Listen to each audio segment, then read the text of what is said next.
নমস্কার বন্ধুরা, গত সপ্তাহে আমি ইন্ডেক্স মিউচুয়াল ফান্ড নিয়ে একটা ভিডিও বানিয়েছিলাম। সেই ভিডিওর কমেন্ট সেকশানে একজন স্মার্ট দর্শক একটা স্মার্ট কোশ্চেন করেছিলেন। তিনি জানতে চেয়েছিলেন যে এই ট্র্যাডিশনাল ইন্ডেক্স ফান্ডের পরিবর্তে যদি আমরা স্মার্ট বিটা ইন্ডেক্স ফান্ডে ইনভেস্ট করি তাহলে কেমন হয়। আজ আমরা স্মার্ট বিটা ইন্ডেক্স ফান্ড নিয়ে আলোচনা করব।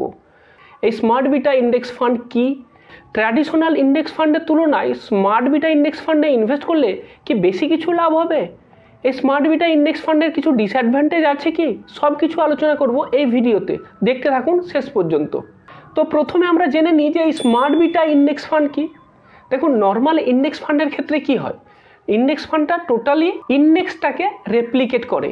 এবারে ইন্ডেক্সগুলো কি কি, সেগুলো সেন্সেক্স হতে পারে, নিফটি হতে পারে, নিফটি 100 হতে পারে, নিফটি 150 হতে পারে।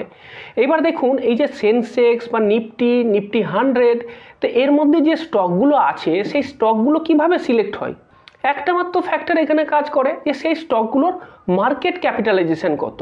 স্টকগুলোর মার্কেট ক্যাপিটালাইজেশনের উপর বেস করেই কিন্তু আপনার সেন্সেক্স, নিফটি, নিফটি 150 এগুলো তৈরি হয়। যে স্টকের মার্কেট ক্যাপিটালাইজেশন সবথেকে বেশি সেটা 1 নম্বর র্যাঙ্কে থাকে, তারপরে সেকেন্ড মার্কেট ক্যাপিটালাইজেশনটা 2 নম্বরে থাকে। তো আপনি বুঝতে পারলেন যে এই যে ট্র্যাডিশনাল ইন্ডেক্সগুলো আছে, এই ইন্ডেক্সগুলোতে যে স্টকগুলো আছে সেগুলো সিলেকশনের একটাই মাত্র ক্রাইটেরিয়া, সেটা হলো তাদের মার্কেট ক্যাপিটালাইজেশন। কিন্তু যখন আমরা স্মার্ট বিটা মিউচুয়াল ফান্ড বলবো তখন শুধু এই মার্কেট ক্যাপিটালাইজেশন ছাড়াও আরও কিছু ফ্যাক্টরকে আমরা কনসিডার করব আমার এই পোর্টফোলিওটা তৈরি করার ক্ষেত্রে। সেই ফ্যাক্টরগুলো কি কি, সেই ফ্যাক্টরগুলো হলো যে আপনার যে স্টকগুলো আছে সেই স্টকের ভ্যালু, মোমেন্টাম, কোয়ালিটি, রিস্ক ইত্যাদি। এবার এই যে ফ্যাক্টরগুলোর কথা বললাম, এই ফ্যাক্টরগুলো সিঙ্গেল হতে পারে বা তাদের কম্বিনেশানে মিলিয়ে আমি একটা ইন্ডেক্স তৈরি করব। তো সবার প্রথমে দেখে নিই যে আমরা যে ফ্যাক্টরগুলোর কথা বললাম সেই ফ্যাক্টরগুলোকে একটু ডিটেলসে বুঝে নিই। প্রথম যে ফ্যাক্টর সেটা হলো ভ্যালু ফ্যাক্টর। এইবার একটা স্টকের ভ্যালু বলতে আমরা কি বুঝি, তো কোন কোন স্টকগুলোকে আমি বলবো যেগুলো ভ্যালু স্টক। আপনাকে আমি একটা এক্সাম্পল দিই। মনে করুন আপনি দোকানে গেলেন, দোকানে গিয়ে আপনি একটা কাপড় কিনবেন। এবার দোকানদার আপনাকে বললো যে কাপড়টা কিনুন, এটা একটা ভ্যালু বাইং। এই ভ্যালু ব্যাপারটা কিন্তু একটা কোনো ক্রাইটেরিয়ার উপর ডিপেন্ড করে না, এখানে অনেকগুলো ক্রাইটেরিয়া থাকবে। প্রথম ভ্যালু যেমন হতে পারে যে কাপড়টা টেকসই হবে, এটা একটা ভ্যালু। কিন্তু এই একটা মাত্র ক্রাইটেরিয়া বা কাপড়টা টেকসই বেশি, সেটা তো শুধুমাত্র ভ্যালু হতে পারে না, এর সাথে সাথে আরও কিছু এর মধ্যে ভালো গুণ থাকতে হবে। যেমন বললাম যে এই কাপড় যেটা আছে এটার রঙটা খুব টেকসই, অর্থাৎ কাপড়টাকে বারবার ধুলে বা রোদে রাখলে এর রঙটা জ্বলে যাবে না, এটা একটা ভ্যালু অ্যাড হলো। এবার এই দুটো ভ্যালুর সাথে সাথে এবার কাপড়টা আপনি যখন পরবেন তখন আপনি দেখলেন যে কাপড়টা কিন্তু কমফোর্টেবল। তো এইগুলো হলো ভ্যালু প্যারামিটার্স। কিন্তু যদি এইবার দোকানদার আপনার এই কাপড়টার জন্য 10,000 টাকা দাম হেঁকে দেয়, তাহলে কিন্তু আর কাপড়টাকে আমি ভ্যালু বাইং বলবো না, কারণ বাকি প্যারামিটার্সগুলো ঠিক ছিল কিন্তু দামটা বেশি হয়ে গেছে। তাহলে ভ্যালু বলতে কি বোঝায়, যে ভালো ভালো অ্যাট্রিবিউটসগুলো থাকবে কিন্তু তা সত্ত্বেও জিনিসটা সস্তায় পাওয়া যাবে, তখনই তো সেটাকে আমরা ভ্যালু বাইং বলবো। তো স্টকের ক্ষেত্রেও ঠিক তাই। স্টকের ক্ষেত্রে কি হবে, যে স্টক যেটা আছে সেই স্টকটার ইন্ট্রিনসিক ভ্যালু সেটা ভালো আছে কিন্তু তা সত্ত্বেও স্টকটা কম দামে বিক্রি হচ্ছে, তো এইগুলোকে বলা হবে ভ্যালু স্টক। তো ভ্যালু স্টক আমরা কি করে মাপবো, পরিমাপ কিভাবে করব, তো কিছু কিছু প্যারামিটার্স আছে যে প্যারামিটার্সগুলো দেখে আমরা ভ্যালু স্টক চিনতে পারি। তার মধ্যে আছে পিবি রেশিও, অর্থাৎ price to book value ratio. Price to book value ratio যত কম হবে তখন স্টকটাকে আমি ভ্যালু স্টক বলবো। তারপরে আছে পিই রেশিও, তারপরে আছে প্রাইস টু সেলস রেশিও। তো এই যে রেশিওগুলো আছে, PB ratio, PE ratio, price to sales ratio, তো এই রেশিওগুলো যত কম হবে তখন সেটাকে আমরা ভ্যালু স্টক বলবো। এরপরে যেটা আসছে সেটা হলো মোমেন্টাম। তো মোমেন্টামও একটা ফ্যাক্টর। মোমেন্টাম ব্যাপারটা কি, মোমেন্টাম হলো গতি, অর্থাৎ স্টকটা কীরকম দৌড়চ্ছে। এবার আমি দেখবো যে গত 3 থেকে 6 মাসে স্টকটা কীরকম চলছে।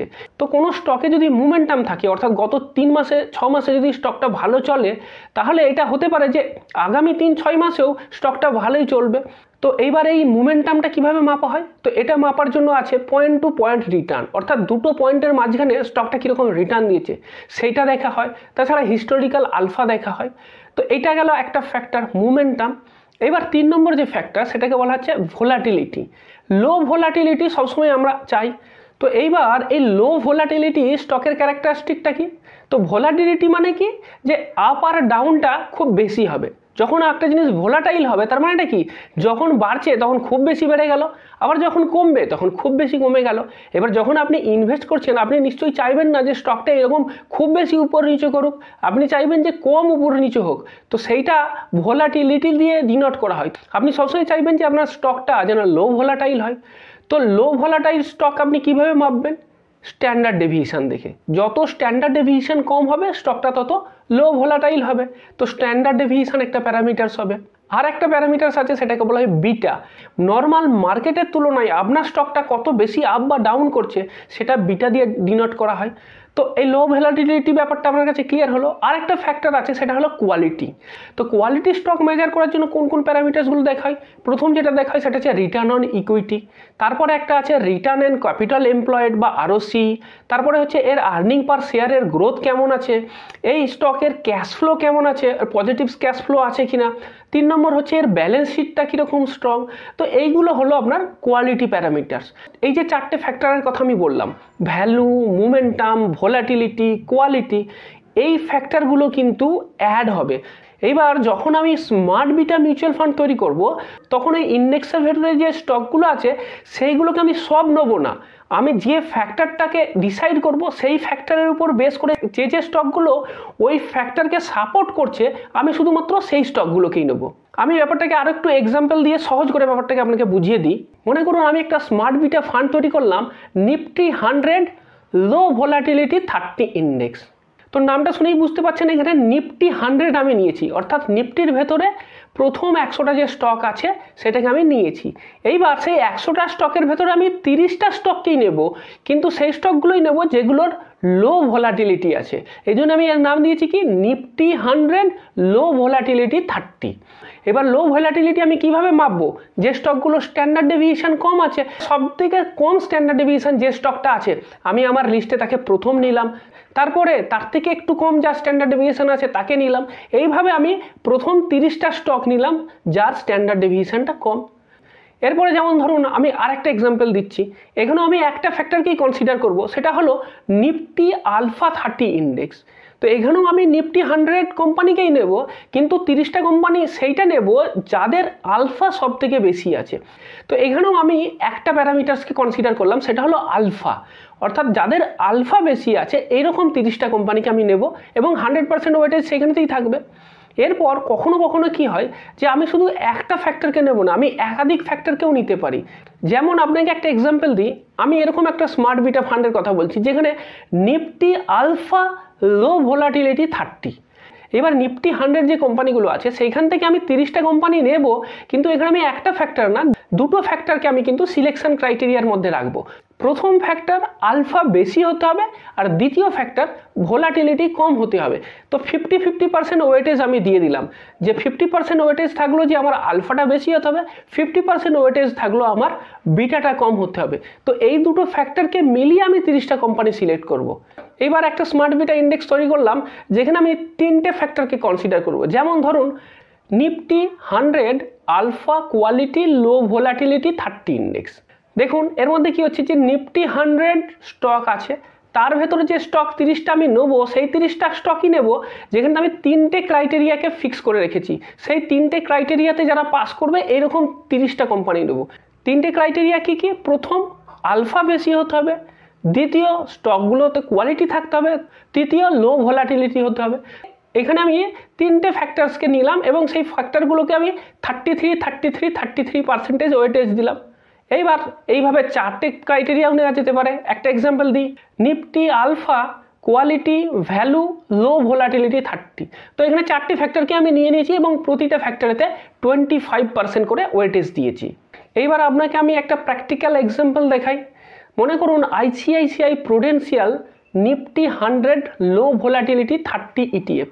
নামটা শুনেই বুঝতে পারছেন যে নিফটি 100, তার মানে নিফটির যে 100 কোম্পানি আছে তার ভেতর থেকে আমি নেব কি, নেব লো ভোলাটিলিটি 30, মানে এমন 30টা কোম্পানি নেব যাদের ভোলাটিলিটি সব থেকে কম আছে। তাহলে এখানে 30টা স্টক কি আসবে? যে স্টকগুলোর সব থেকে স্ট্যান্ডার্ড ডেভিয়েশন কম সেইগুলোই আসবে। আপনাকে আমি পোর্টফোলিওটা শো করছি, দেখুন প্রথম 10টা স্টক আপনাকে দেখাচ্ছি। Sun Pharmaceuticals, ICICI, Nestle, Hindustan Unilever, Kotak Mahindra. তো এই যে স্টকগুলো আছে না, এই স্টকগুলো স্ট্যান্ডার্ড ডেভিয়েশন কম, এদের যে স্টক প্রাইসটা এটা কম ভোলাটাইল, ওই জন্যই এই স্টকগুলো কিন্তু এই ইটিএফেতে এসছে। এরপর আপনাকে পরের পেজেতে আরও সেকেন্ড যে 10টা স্টক আছে সেগুলো দেখাচ্ছি, আপনি দেখে নিন। এরপরে লাস্ট 10টা যে স্টক আছে সেগুলো আপনাকে আমি শো করলাম। তো এই স্টকগুলোকে দেখলে আপনি দেখতে পাবেন যে এই স্টকগুলো কিন্তু একটু স্টেবল স্টক, অর্থাৎ এই স্টকের যে প্রাইস আছে না, সেই প্রাইসটা খুব বেশি ভোলাটাইল হয় না। এরপর আপনাদের মনে একটা প্রশ্ন অবশ্যই আসবে, আর সেই প্রশ্নটা হলো এই যে এত পাপড় বেলে, এই এত ফ্যাক্টরকে কনসিডার করে আমি স্মার্ট বিটা ফান্ড তৈরি করলাম, তো এই ফান্ডের আদৌ কিছু অ্যাডভান্টেজ আছে? নর্মাল যে ট্র্যাডিশনাল নিফটি 50 আছে বা নিফটি 100 আছে, তার থেকে কি ভালো রিটার্ন দিতে পারবে? যদি ভালো রিটার্ন দেওয়ার ক্ষমতা থাকে তাহলেই তো এত ঝঞ্ঝাট সহ্য করে এটা করা যেতে পারে, আদারওয়াইজ করে লাভ কি? তো দেখুন, আপনাকে আমি একটা চার্ট শো করছি, এই চার্টটা থেকে আপনি ব্যাপারটা বুঝে নিতে পারবেন। এই চার্টটা হলো একটা পারফরমেন্স ডেটা 2011 সাল থেকে 2022 সাল পর্যন্ত ইয়ারলি রিটার্ন কেমন এসেছে আমরা দেখব। তো কম্পারিজন করার জন্য আমি 4টে স্মার্ট বিটা ইটিএফ নিয়েছি এবং তার সাথে সাথে নিফটি 50 টিআরআই নিয়েছি। এবার নিফটি 50 টিআরআই এর যে রিটার্ন আছে তার এগেনস্টেতে যদি এই স্মার্ট বিটা ফান্ড ভালো পারফর্ম করে তাহলে সেটাকে আমি গ্রিন দিয়ে ডিনোট করেছি, আর যদি খারাপ পারফর্ম করে তাহলে সেটাকে আমি রেড দিয়ে ডিনোট করেছি। এবার যদি আপনি ইয়ার ওয়াইজ রেজাল্টটা দেখেন তাহলে আপনি কি দেখতে পাচ্ছেন? মনে করুন 2011 সাল ইকুইটি ইনভেস্টমেন্টের জন্য খারাপ ছিল, কারণ সব জায়গাতে ইকুইটিতে নেগেটিভ রিটার্ন এসেছে। কিন্তু যদি নেগেটিভ রিটার্নের মধ্যেও আপনি দেখেন তাহলে দেখতে পাচ্ছেন যে নিফটি 50 টিআরআই -24% রিটার্ন দিয়েছে, কিন্তু সেই তুলনায় বাকি যে স্মার্ট বিটা ফান্ডগুলো আছে দেখুন সেইগুলোর কিন্তু কম মাইনাসে আছে। যেমন ধরুন নিফটি 100 লো ভলাটিলিটি 30 টিআরআই, সেটা -12% রিটার্ন দিয়েছে। আবার নিফটি 200 কোয়ালিটি 30 টিআরআই, সেটা -10% রিটার্ন দিয়েছে। তো আপনি কি দেখতে পাচ্ছেন যে এই যে স্মার্ট বিটা ফান্ডটা সেটা কিন্তু নিফটি 50 টিআরআই থেকে বেশি রিটার্ন দিয়েছে। ঠিক তেমনিভাবে যদি আপনি 2012 সাল দেখেন, 2012 সালে কি দেখতে পাচ্ছেন যে নিফটি 50 29% রিটার্ন দিয়েছে, কিন্তু তার কম্পারিজনে যদি নিফটি 100 লো ভলাটিলিটি 30 টিআরআই দেখেন তার রিটার্ন হচ্ছে 32%, মানে 3% বেশি দিয়েছে। আবার যদি নিফটি 200 মোমেন্টাম 30 টিআরআই দেখতেন তাহলে সেটা 40% রিটার্ন দিয়েছে, তার মানে কি এর থেকে 11% বেশি রিটার্ন দিয়েছে।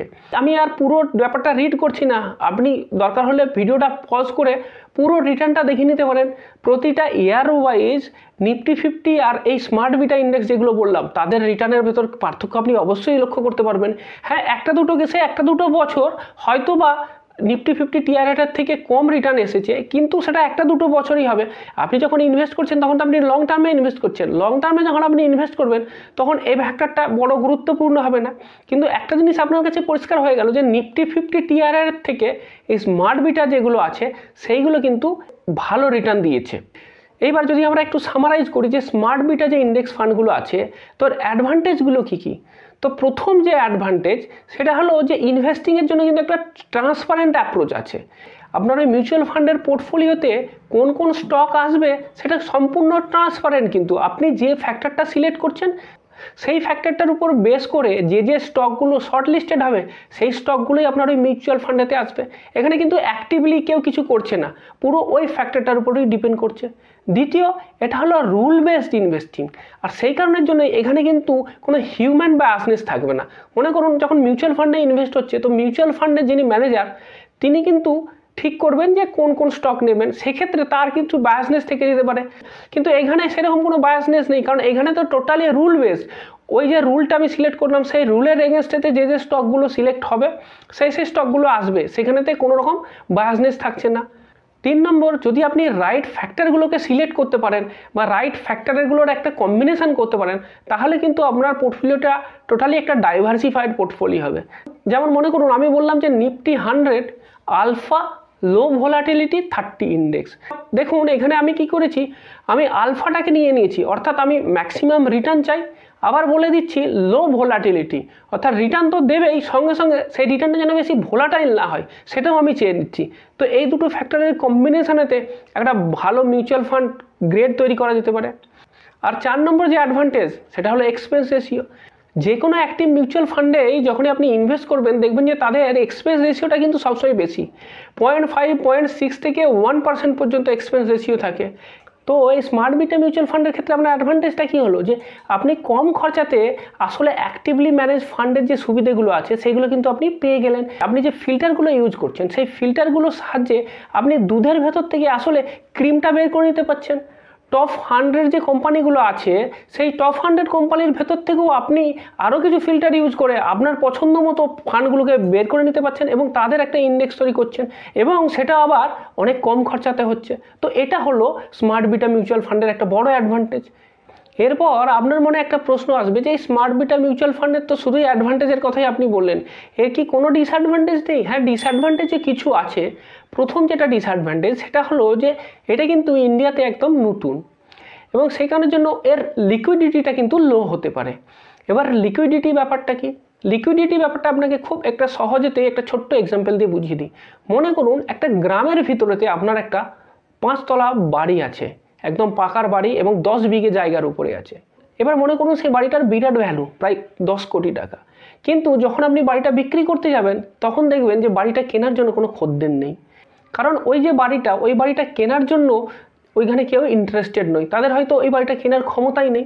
সেই কারণের জন্য আপনার বাড়ির ভ্যালু তো আছে কিন্তু বাড়িটা বিক্রি করতে পারছেন না আপনি, কেউ কেনার মতো লোক নেই ওখানে। কিন্তু যদি আপনার ওই 5 তলা বাড়ির জায়গায় হয়তো 1 তলা বাড়ি হতো এবং 10 বিঘের জায়গায় যদি 1 বিঘে জমিতে হতো, তাহলে মনে করলাম ওই বাড়িটার আপনার দাম হলো 10 লাখ টাকা। এইবার 10 লাখ টাকা যদি হয় তখন কিন্তু বাড়িটা যদি আপনি বিক্রি করতেন তাহলে কিন্তু কেনার খদ্দের জুটে যেত, কারণ ওইখানে যারা মানুষ আছে তারা ওই রকম বাড়ি কিনতে পারবেন বা তাদের এটা কেনার সামর্থ্যের মধ্যে আছে। ওই রকম বাড়ি সেখানে বেশি চলে, বড় বাড়ি সেখানে চলে না। ঠিক তেমনিভাবেই আমাদের স্টক এক্সচেঞ্জেতে যেগুলো ট্র্যাডিশনাল ইন্ডেক্স ফান্ড আছে, যেমন ধরুন নিফটি 50, সেন্সেক্স, ETF, এইগুলো ট্রেডিং ভলিউম খুব বেশি, অর্থাৎ এইগুলো খুব বেশি কেনা বেচা হয়। যেহেতু এই স্মার্ট বিটা মিউচুয়াল ফান্ডটা খুব নতুন কনসেপ্ট, সেই কারণের জন্য কি হয়, এর ট্রেডিং ভ্যালুটা খুব লো, অর্থাৎ খুব কম লোক কিনছে আর খুব কম লোক বিক্রি করছে। আবার এটাও ঠিক, যখন মানুষের মধ্যে সচেতনতা বাড়বে, যখন আরও বেশি বেশি মানুষ এটাতে ইন্টারেস্টেড হবে, তখন এর ট্রেডিং ভলিউমটাও বেড়ে যাবে। যখন বেশি বেশি মানুষ এটা কেনাবেচা করবে তখন এর লিকুইডিটিটাও বাড়বে। কিন্তু যতদিন না হচ্ছে ততদিন পর্যন্ত এর লিকুইডিটিটা একটা বড় সমস্যা হতে পারে। আর দ্বিতীয় যে ডিসঅ্যাডভান্টেজ সেটা হলো যে স্মার্ট বিটা মিউচুয়াল ফান্ডের ক্ষেত্রে আপনি দেখেছেন যে কতগুলো ফ্যাক্টর থাকে, যে ফ্যাক্টরগুলোর উপর ডিপেন্ড করেই কিন্তু মিউচুয়াল ফান্ডের পোর্টফোলিওটা তৈরি হয়। তো এই ফ্যাক্টর যেগুলো আছে সেইগুলো কিন্তু আপনাকে স্মার্টলি সিলেক্ট করতে হবে। আপনার যে ইনভেস্টিং স্টাইল এবং আপনার রিস্ক টেকিং এবিলিটি এবং আপনার যে এস্টিমেটেড রিটার্ন যেটা আপনি চাচ্ছেন সেইটার উপর বেস করে কিন্তু আপনাকে সঠিক ফান্ডটা সিলেক্ট করতে হবে। যদি আপনি চান যে বেশি রিস্ক নিয়ে বেশি রিটার্ন কামাতে, সেক্ষেত্রে আপনি লো ভোলাটিলিটির উপর নজর দেবেন না, সেক্ষেত্রে আপনি হাই আলফা যেগুলো আছে সেটার উপর নজর দেবেন। আবার উল্টো দিকে যদি আপনি ভোলাটিলিটি কম চান, সেক্ষেত্রে আপনি লো ভোলাটিলিটি যেগুলো আছে সেইগুলোর উপর বেশি নজর দেবেন। তো আপনি বুঝতেই পারছেন যে স্মার্ট বিটা মিউচুয়াল ফান্ডে যদি ইনভেস্ট করতে হয় তাহলে আপনাকে নিজেকে প্রথমে কিন্তু স্মার্ট হতে হবে, তাহলে কিন্তু আপনি স্মার্ট বিটা মিউচুয়াল ফান্ড থেকে স্মার্ট রিটার্ন পেতে পারবেন।